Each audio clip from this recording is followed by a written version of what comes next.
ॐ सोमनाथाय नमः।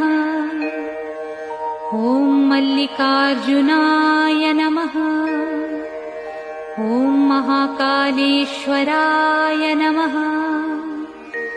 ॐ ओंकारेश्वराय नमः।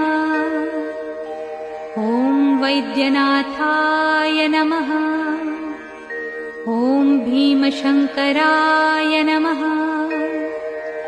ॐ रामेश्वराय नमः।